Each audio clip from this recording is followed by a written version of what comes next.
The rain in Seattle does not wash things clean.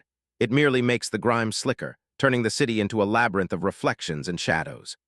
Inside St. Jude's Memorial Hospital, the air conditioning hummed with a sterile, indifferent rhythm, masking the chaos that lived just beneath the surface of the polished linoleum floors. It was 3:14 a.m. on a Tuesday, the hour when the hospital feels less like a place of healing and more like a waiting room for fate. In Trauma Bay 4, the lights were too bright, buzzing with an electrical tension that seemed to vibrate against the skin. Alina Vance stood in the corner, her back pressed against the cold tile wall, her hands clasped tightly behind her back. She was 32 years old, though the dark circles under her eyes and the premature streak of gray in her chestnut hair made her look older. She wore the standard navy blue scrubs of a registered nurse, but they hung loosely on her frame, as if she were trying to disappear inside them. Her name tag was clipped crookedly, the plastic scratched, the letters faded. To anyone passing by, Alina was invisible. She was the quiet one, the one who didn't speak up in staff meetings, the one who took the extra shifts no one else wanted, the one who cleaned up the messes, literal and metaphorical, that the louder, brighter stars of the emergency department left in their wake. But tonight, invisibility was not a choice. It was a survival mechanism. In the center of the bay, surrounded by a phalanx of doctors and senior nurses, lay a man who had been brought in by paramedics 20 minutes ago. He was unconscious, intubated, his chest rising and falling with the mechanical hiss of the ventilator. His vitals were crashing, blood pressure dropping, heart rate erratic. The lead physician, Dr. Marcus Thorne, was barking orders, his voice sharp and clipped, cutting through the ambient noise like a scalpel. Thorne was handsome in a way that felt manufactured, with perfect hair and a confidence that bordered on arrogance. He was the golden boy of St. Jude, the surgeon who published papers while others slept, the man who believed that medicine was a performance and he was the only actor on stage. "Push another amp of epi," Thorne commanded, not looking at the patient but at the monitor. "He's still hypotensive. Check the lines. Someone check the lines." A junior resident, trembling slightly, fumbled with the IV port. "It's patent, Dr. Thorne. Flow is good." "Then why is he dying?" Thorne snapped, turning his glare toward the rest of the team. "We're missing something. Look at the labs again. Is it sepsis? Is it a bleed?" Alina watched. She did not move. She did not speak. But her eyes, dark and intense, scanned the patient's body with a precision that went beyond clinical observation. She saw the slight discoloration around the nail beds, a subtle cyanosis that wasn't quite right for simple shock. She saw the way the patient's left pupil reacted a fraction of a second slower than the right. She saw the faint, almost invisible scar tissue along the jawline, hidden beneath the stubble and the oxygen mask. These were not just medical signs. They were clues. And they told a story that Dr. Thorne, in his rush to diagnose the common, was completely ignoring. She knew who this man was, or rather she knew what he was. The paramedics had listed him as John Doe, found collapsed in an alleyway near the docks. No ID, no wallet, just a heavy, water-resistant jacket and boots that looked like they had seen combat. But Alina recognized the posture. Even in unconsciousness, the body holds its history. The way his shoulders were set, the specific calluses on his hands, the disciplined stillness of his muscles despite the chemical storm raging in his blood. This was not a homeless veteran. This was not a drunk who had fallen too hard. This was an operator, and operators do not collapse from simple alcohol poisoning or random cardiac events. They collapse because something has gone wrong with the machine, and the machine is designed to be indestructible. Thorne was treating him for septic shock. It was the logical diagnosis for an unidentified male found in unsanitary conditions. But logic, Alina knew, was often the enemy of truth. "Dr. Thorne," Alina said. Her voice was soft, barely above a whisper, but it carried a strange weight in the sudden lull of the room. Thorne didn't turn around. "Nurse Vance, if you have something to contribute, make it quick. We don't have time for guessing games." "It's not sepsis," Alina said. She stepped forward just one step, breaking her rule of staying in the shadows. "Look at his extremities. The modeling isn't consistent with peripheral vasoconstriction from shock. It's patchy, and his pupils. The anisocoria is new. It started after the second bolus of fluids." Thorne finally turned, his eyes narrowing. He looked at Alina as if she were a stain on his pristine white coat. "Are you diagnosing my Pat?" "Ain't, Nurse Vance." "I'm observing," she said, keeping her tone neutral, devoid of challenge. "If it were sepsis, the fluids should have stabilized him temporarily. Instead, he's deteriorating." I think there's a neurological component, or a toxicological one, something that's interacting with the epinephrine. Thorne laughed. It was a short, harsh sound. Toxicological? He's a John Doe from the docks. Probably drank himself into a coma.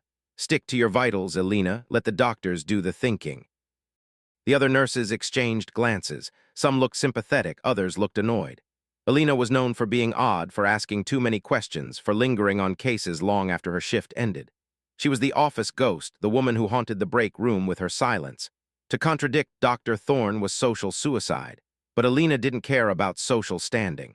She cared about the pulse oximeter reading, which was dropping again. The injustice of the moment hung in the air, thick and suffocating. It wasn't just about Elena being dismissed. It was about the patient being misunderstood. In medicine, being misunderstood is a death sentence. Every second Thorne spent chasing the wrong diagnosis was a second stolen from the man on the table. Elena felt a familiar tightness in her chest, the same feeling she had gotten 10 years ago in a different country under a different sky. The feeling of knowing the truth and being powerless to speak it because the hierarchy demanded silence. She retreated to the corner. She would not push further, not yet. Pushing now would only get her removed from the room, and then the patient would truly be alone. She had to wait, she had to watch, and she had to be ready. Before we go any deeper into the sterile halls of St. Jude's, take a moment to appreciate the stories that unfold in the quiet corners of our world. If you've ever felt unseen or unheard, know that you are not alone. Hit that like button if you believe that competence should always outweigh status, and subscribe to join a community that values the truth, no matter how quietly it is spoken. The next hour was a blur of controlled panic. Thorne ordered more tests, CT scans, blood cultures, lumbar puncture. The patient was wheeled away, leaving Elena standing in the empty trauma bay, the smell of antiseptic and iron lingering in the air. She cleaned the room methodically, wiping down the surfaces, disposing of the sharps, organizing the supplies. It was meditative. It allowed her to think. She replayed the scene in her head, the patchy mottling, the pupil disparity, the reaction to the epinephrine. Epinephrine increases heart rate and blood pressure, but it also increases intracranial pressure if there is a bleed or a mass. If this man had a slow brain bleed or a tumor or something else, the epi could be killing him. But why would a healthy-looking man in his 30s have a spontaneous brain bleed? Unless it wasn't spontaneous, unless it was trauma, old trauma. Or perhaps something internal. Elena finished cleaning and clocked out. Her shift was over, but she didn't leave. She sat in the cafeteria, staring at a cup of cold coffee, watching the rain lash against the windows. She pulled out her phone and scrolled through her contacts. There was only one name she hesitated to call, a name from a life she had buried. She didn't call. Instead, she opened a news app. She searched for recent incidents near the naval base in Bremerton, 2 hours south. Nothing. She searched for missing persons. Nothing. She was reaching for straws, but the instinct was there. The itch in the back of her mind that said this is not random. At 6:00 a.m., the morning shift arrived. The hospital woke up. The darkness of night gave way to the harsh fluorescence of day. Elena walked back to the ICU where the John Doe had been transferred. She wasn't assigned to his case. Thorne had specifically requested that she stay away, citing insubordination and distraction. But Elena had friends. She had allies who owed her favors. She slipped into the nursing station and logged into the system, pulling up the latest labs. Her eyes scanned the results. White blood cell count, normal, lactate elevated but not critically so. Liver enzymes, normal, kidney function, normal, but there was one anomaly, a slight elevation in creatine kinase. Muscle breakdown, rhabdomyolysis, common in crush injuries or extreme exertion or electrocution. And then the toxicology screen came back. Negative for alcohol, negative for opioids, negative for benzodiazepines, but positive for a compound that the lab technician had flagged as unknown industrial. Elena's breath hitched. Industrial, not recreational, not accidental, intentional. She printed the results. She needed to show Thorne, but before she could move, the double doors of the ICU swung open. Dr. Thorne emerged, looking exhausted but triumphant. He was followed by a group of residents who hung on his every word. "We stabilized him," Thorne announced, loud enough for the entire nurses' station to hear. "Turns out it was a rare fungal infection, uncommon but treatable. We started him on antifungals. He's responding. Good catch on the cultures team." Elena froze. Fungal infection? That didn't match the labs. That didn't match the symptoms. Thorne was lying, or he was deluding himself. He had found a diagnosis that fit his narrative, even if it didn't fit the patient. He was saving face, and in doing so, he was potentially killing the man. Elena stepped forward. Dr. Thorne, the tox screen came back. It's negative for most substances, but there's an unknown marker, and the CK levels suggest muscle trauma, not infection. Thorne stopped. He turned slowly, his smile fading into a cold mask. Nurse Vance, I thought I made myself clear. You are not to interfere with my patients. Your job is to feed, bathe, and monitor, not to practice medicine without a license. I'm just reporting the labs, Elena said, holding up the paper. Thorne snatched the paper from her hand. He glanced at it, then crumpled it into a ball. Lab errors happen. I've reviewed the case. It's fungal. End of discussion. If I see you near room 402 again, I will have you written up for harassment. Do you understand? The silence in the nurse's station was absolute. Everyone looked down at their charts, their computers, their shoes. No one defended her. No one spoke up. Elena felt the heat rise in her cheeks, not from shame, but from rage. A cold, controlled rage. She nodded once. Understood, doctor. She turned and walked away. She didn't cry. She didn't argue. She went to the break room, locked the door, and sat on the floor. She pulled her knees to her chest and closed her eyes. She thought about the man in room 402. She thought about the unknown marker. She thought about the scar on his jaw. She knew what it was. She had seen it before, in the desert, in the mountains, in the places where the maps ended. It was a neurotoxin, a specific military-grade inhibitor used in interrogation resistance training, or in sabotage. It mimicked sepsis. It caused muscle breakdown. It confused the pupils. And it was fatal if treated with standard resuscitation protocols because the drugs used to support blood pressure accelerated the toxin's binding to the nervous system. Thorne was pumping the man full of poison. Elena stood up. She wiped her face.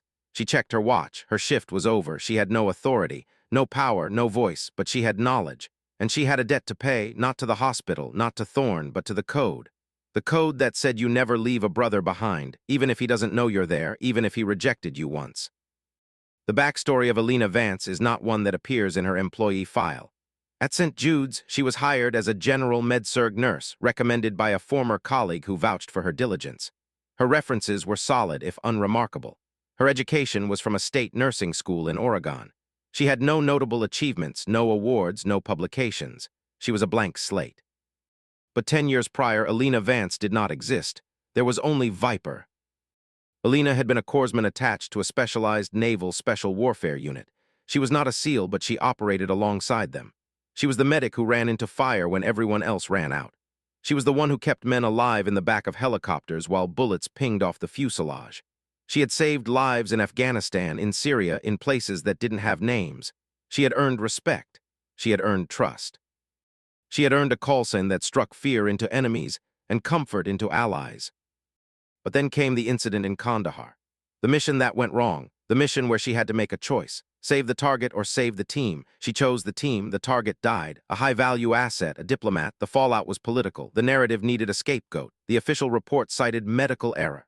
Elena was discharged, honorable but stained. Her reputation was shredded. She couldn't find work in military medicine. She couldn't bear the sight of the uniform, so she changed her name. She moved to Seattle. She became quiet. She became small. She hid her competence because competence had cost her everything. She had sworn never to intervene again, never to step out of line, never to be the hero. Heroes get punished. Heroes get blamed. Survivors stay quiet. But the man in room 402, she had seen his tattoo. Just a glimpse when his sleeve rolled up during the intubation. A trident, but not just any trident, a specific variation, the one used by the old guard, the ones who remembered the real missions, the ones who knew the truth about Kandahar. If he was who she thought he wasn't just a patient. He was a link to her past, and he was dying because of her silence. If you are enjoying this journey into the hid, in depths of character and courage, consider sharing this story with someone who needs a reminder that quiet strength is often the loudest force in the room. Don't forget to subscribe for more narratives that explore the thin line between justice and injustice. The next 12 hours were agonizing. Elena worked her regular shift on the 4th floor, caring for elderly patients with dementia and pneumonia. She smiled. She held hands. She administered meds, but her mind was in the ICU. Every time her phone buzzed, she jumped. Every time the overhead page called for a trauma team, her heart skipped a beat. She tried to rationalize staying away. It's not your problem, she told herself. You're fired if you go down there. You'll lose your license. You'll lose your home. But the image of the crumpled lab report haunted her. The unknown marker, Thorne's arrogance. At 8:00 p.m., she couldn't take it anymore. She clocked out early, claiming a migraine. She didn't go home. She went to the library across the street. She accessed the public terminals. She dug deeper into the unknown marker. She cross-referenced it with declassified military medical journals. It took her 3 hours of searching through obscure PDFs and forgotten forums. Finally, she found it, a paper from 2018. Neurological effects of compound X7 in high-stress environments. The abstract described symptoms identical to the John Doe's: pupillary asymmetry, resistant hypotension, muscle necrosis. The treatment, not epinephrine, not antifungals, but a specific cocktail of atropine and pralidoxime, followed by immediate dialysis to filter the toxin. Standard ER protocol would kill him. Thorne's protocol was a death warrant. Alina printed the article. She stared at it. This was evidence, but who would listen? Thorne had the authority. The administration backed him. The police were involved now, treating the John Doe as a potential criminal suspect due to the lack of ID and the location of his collapse. If Alina intervened, she could be accused of tampering, of stalking, of insanity. She needed an ally, someone with power, someone who outranked Thorne, but the chief of surgery was friends with Thorne. The hospital administrator cared about liability, not truth. Then she remembered the visitor log. Earlier that day, she had seen a man in a suit standing outside the ICU. He hadn't entered. He had just watched. He had worn a pin on his lapel, a small silver eagle, Navy intelligence, or perhaps something darker. Alina decided to take a risk. She returned to the hospital. She didn't go to the ICU. She went to the security office. She asked to see the visitor logs for the last 24 hours.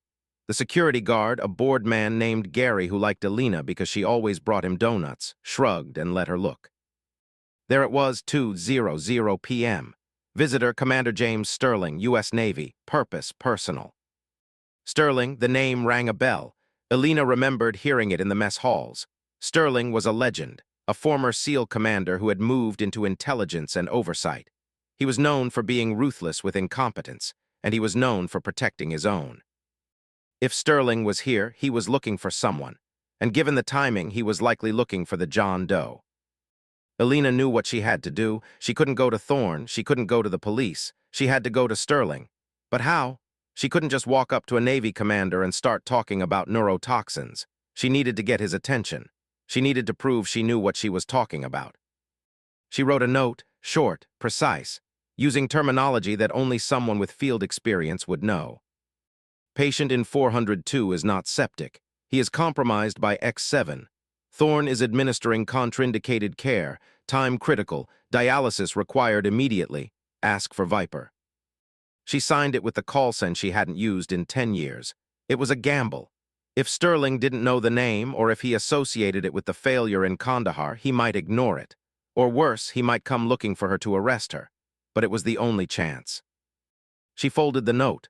She walked to the ICU waiting area. She saw him. Commander Sterling was sitting in a chair, his posture rigid, his eyes scanning the room. He looked tired, angry. He was wearing a civilian suit, but he carried himself like a soldier. Alina approached him. She didn't speak. She simply placed the note on the armrest of his chair. Then she turned and walked away. She didn't look back. She couldn't. Her heart was pounding so hard she thought it might burst. She exited the hospital into the rain. She waited. 5 minutes, 10 minutes, 20. Nothing happened.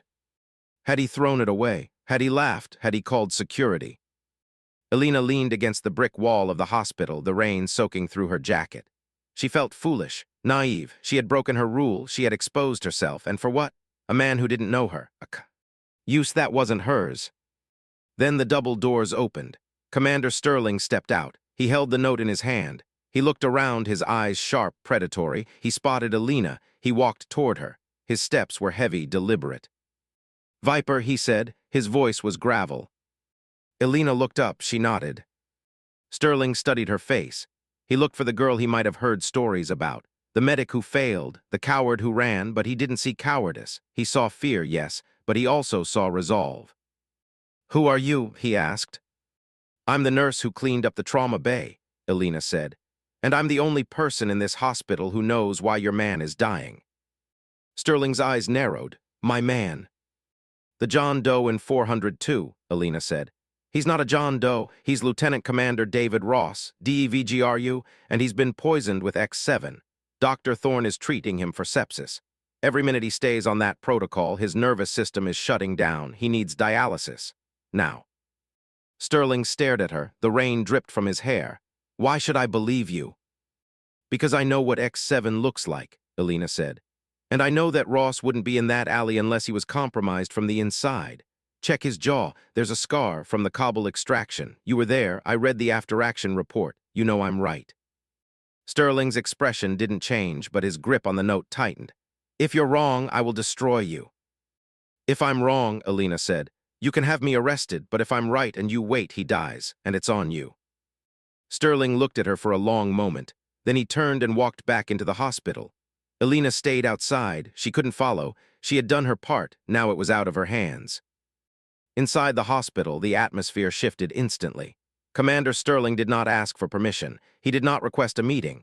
He marched into the ICU, his presence commanding immediate attention. The nurses straightened up. The residents stopped chatting. Sterling walked directly to room 402. He pushed past the guard at the door. Dr. Thorne was inside, adjusting the ventilator settings. He looked up, annoyed.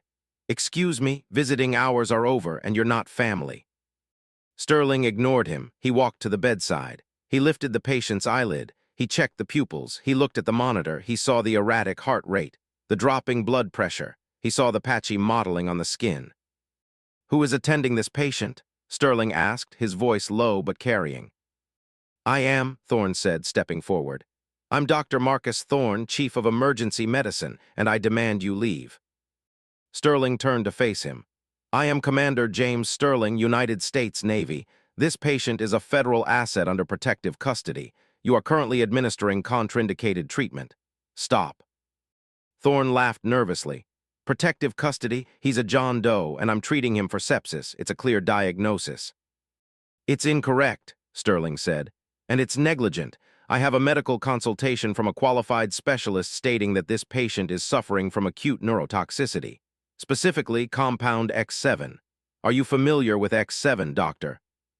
Thorne blinked. X7, that's experimental. That's not in the database. It is, Sterling said, and it requires immediate dialysis and atropine, not epinephrine, not antifungals. If you continue your current protocol, you will be liable for the death of a U.S. service member.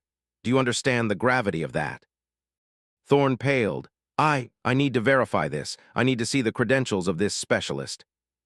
The specialist is outside, Sterling said. Bring her in. Thorne hesitated. Her. Nurse Vance, Sterling said. Bring her in now. Thorne's face twisted in confusion and anger. Nurse Vance? That's absurd. She's a med-surg nurse. She's not qualified to. Bring her in, Sterling's voice was ice. Thorne signaled to a nurse, get Vance now. 10 minutes later, Alina walked into room 402. She felt every eye on her. Thorne looked at her with disdain. Sterling looked at her with expectation. The other doctors looked at her with curiosity. Explain, Sterling said. Alina took a deep breath. She walked to the whiteboard. She picked up a marker. She drew a diagram. She explained the mechanism of X7. She explained why the epinephrine was accelerating the toxin's binding. She explained the muscle breakdown. She cited the lab results. She spoke with a clarity and confidence that silenced the room. She wasn't the quiet nurse anymore. She was Viper, and she was in her element. When she finished, there was silence. Thorne scoffed. This is theoretical. You're basing this on a hunch. It's not a hunch, Alina said. It's physiology, and if you don't act, he dies within the hour. Sterling looked at Thorne. Order the dialysis now. Thorne crossed his arms. I won't take orders from a Navy commander on medical T-Ters, I need confirmation from toxicology. You don't have time, Sterling said. He pulled out his phone. I'm calling the Surgeon General, and I'm calling your hospital administrator, and I'm recording this conversation. Thorne faltered. The threat of legal action, of federal intervention, was too much. He gritted his teeth. Fine, prepare for dialysis, but if this is wrong, Vance, you're finished. Alina didn't flinch. Just save him. The next 4 hours were a race against time. The dialysis machine was hooked up. The atropine was administered. Alina monitored the vitals closely. She adjusted the flow rates. She watched the toxins filter out of Ross's blood. Slowly, imperceptibly at first, the vitals began to stabilize. The heart rate slowed. The blood pressure rose. The pupils equalized. At 4:00 a.m., Ross opened his eyes. He looked around, confused. His gaze landed on Sterling. Then it landed on Alina. He frowned. He didn't recognize her. Why would he? She had changed. She had aged. She had hidden. "Commander," Ross rasped. "Easy, Dave," Sterling said. "You're safe." Ross looked at Alina. "Who?" Alina shook her head. "Just rest." But Sterling saw the look. He saw the recognition flicker in Ross's eyes, not of Alina's face, but of her presence, the way she stood, the way she held herself. "Viper," Ross whispered. Alina froze. Sterling looked at Alina. "Viper." Alina didn't answer. She turned and left the room. She couldn't stay. The past had caught up with her, and she wasn't sure if it was here to save her or to drown her. If this story is resonating with you, if you feel the tension of secrets revealed and justice served, please take a second to hit that subscribe button. We have many more stories of hidden heroes and unexpected vindications coming your way. Your support helps us keep these narratives alive. The aftermath was not immediate vindication. It was complicated. Ross recovered, but he was weak. He was transferred to a secure military facility. Sterling stayed behind to handle the administrative fallout. And Alina went back to work, but everything had changed. Thorne was furious. He filed a complaint against Alina for insubordination and for practicing outside her scope of practice. He claimed she had endangered the patient with her unproven theories. The hospital administration, terrified of the Navy's involvement, launched an internal investigation. Alina was placed on administrative leave, pending review. She sat in her apartment, staring at the ceiling. She had saved his life, but she had exposed herself. She had used her call sign. She had stepped into the light, and now the light was burning her. 2 days later, Sterling came to her apartment. He knocked on the door. Alina opened it, expecting anger, expecting threats. Instead, Sterling handed her a file. "What's this?" she asked. "Your record," Sterling said, "cleaned." Alina looked at him. "What?" "The incident in Kandahar," Sterling said. "It wasn't your fault. The target was already compromised. The order to abort came too late. We buried it to protect the operation. But it wasn't your error. It was command failure, and we've corrected the record." Alina felt tears prick her eyes. 10 years of shame, of hiding, of believing she was a failure. "Why?" she asked. "Because you saved Ross," Sterling said. "And because Ross remembered you. He told me what you did. He told me how you kept them alive when the medevac was delayed. He told me that you're the best medic he's ever seen. And he told me that you don't deserve to be hiding in a hospital basement being bullied by a pompous idiot like Thorne." Alina looked down at the file. "What happens now?"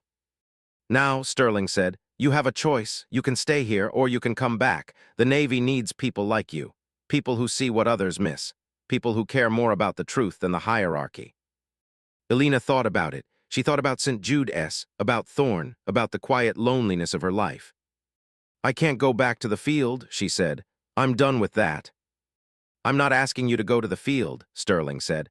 "I'm asking you to teach, to train, to be the voice of reason in rooms full of ego. We're setting up a new medical oversight division. We need a director, someone who understands both the clinical and the operational sides, someone who isn't afraid to speak truth to power." Alina looked at him. "Director." "With full authority," Sterling said, "and a salary that reflects your worth." Alina smiled. It was the first time she had smiled in years, a real smile. "What about Thorne?" she asked. Sterling's expression hardened. "Thorne is under investigation for medical negligence. The hospital is cooperating. He will be stripped of his privileges, possibly his license. Justice is slow, Alina, but it is coming." The confrontation with Thorne happened a week later. It was not in a hospital room. It was in a con. Ferrant's room, the hospital administrator, the chief of staff, Sterling, and Alina were present. Thorne sat across from them, looking smaller than he had ever looked. His arrogance had been stripped away by the weight of the evidence. The investigation had uncovered more than just the incident with Ross. It had uncovered a pattern. Thorne had ignored nurses' concerns before. He had dismissed valid diagnoses. He had prioritized his reputation over patient safety. There were 3 other cases where patients had suffered complications due to his stubbornness. Cases that had been swept under the rug. cases that Alina had noticed but had been too afraid to speak up about. Now she spoke. She presented the data. She presented the testimonials from other nurses. She presented the expert opinion from military medical consultants. She spoke calmly, professionally, and devastatingly. Thorne tried to defend himself. He tried to blame the nurses. He tried to claim that Alina had sabotaged him, but the evidence was overwhelming. The recording of his refusal to listen to Sterling, the lab results, the outcome with Ross. In the end, Thorne was silent. He looked at Alina. For the first time, he really saw her. He saw the competence, the integrity, the strength, and he realized that he had underestimated her at his own peril. "You're fired," the administrator said. "Effective immediately. Your license is being reported to the board for review." Thorne stood up. He looked at Alina. "You ruined me." "No," Alina said. "You ruined yourself. I just turned on the light." Thorne left the room. The door clicked shut. The silence that followed was not tense. It was relieved. Sterling looked at Alina. "Welcome back, Director." Alina nodded. "Thank you, Commander." But the story didn't end there. The public vindication was yet to come. News of the incident leaked, not from the hospital but from the Navy. A press release was issued. It didn't name Alina, but it detailed the rescue of Lieutenant Commander Ross. It praised the quick thinking and specialized knowledge of a civilian medical professional who had identified the rare toxicity. It highlighted the importance of listening to frontline staff. The local news picked it up. "Mystery nurse saves SEAL commander." The story went viral. People wanted to know who she was. St. Jude's Hospital, facing a PR nightmare, decided to come clean. They issued a statement acknowledging Alina's contribution. They apologized for the initial dismissal of her concerns. They announced a new policy, the Vance Protocol, a mandatory second opinion system for complex cases, ensuring that nurses' observations are documented and reviewed by independent specialists. Alina became a symbol, not of fame but of integrity. She gave interviews. She spoke at conferences. She told her story. She talked about the danger of hierarchy, the importance of humility, the power of speaking up. And she returned to St. Jude's, not as a quiet nurse in the corner, but as the director of medical oversight. She had an office, a team, a voice. 1 month later, she was walking through the ER. She saw a new nurse, young and timid, being berated by a new attending physician. The doctor was shouting, dismissing the nurse's concern about a patient's allergy. Alina stopped. She walked over. "Is there a problem here?" she asked. The doctor turned, ready to snap, but he saw her badge. He saw the respect the other nurses gave her. He paused. "Nurse," he started. "Director Vance," Alina corrected gently. "And I'd like to hear what the nurse has to say, because at St. Jude's we listen, always." The nurse looked at Alina, gratitude in her eyes. She spoke. The doctor listened. The patient was safe. Alina walked away. She felt a sense of peace. She had not just saved one man, she had changed the culture. She had turned her pain into purpose. The final scene takes place 6 months later. It is raining again in Seattle, but this time the rain feels cleansing. Alina is standing on the balcony of her new apartment. She has a view of the Sound. She is holding a cup of tea. Her phone buzzes. It's a message from Ross. He is recovering well. He is back on duty. He thanks her. Again.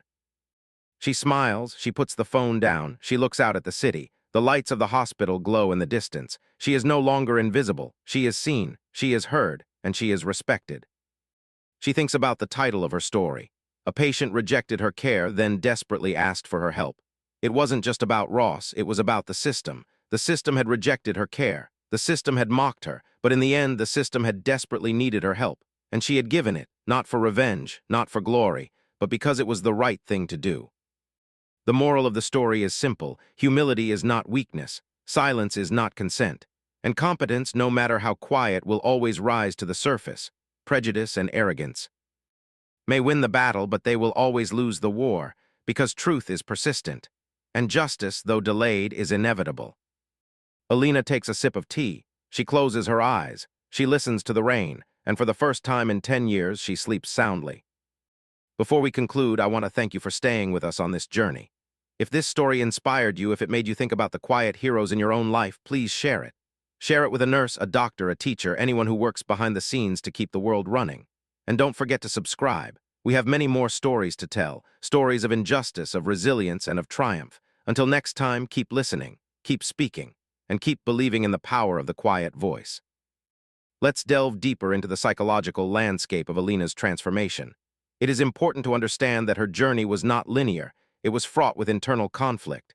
The decision to reveal herself was not just a professional risk, it was an existential one. For 10 years, Alina had constructed an identity based on absence. She was defined by what she was not a leader, not a hero, not a failure, just present.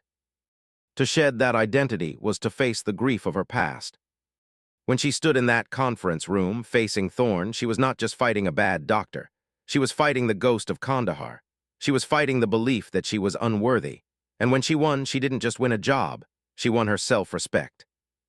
This is a crucial element of the narrative. In many stories of vindication, the focus is on the external victory.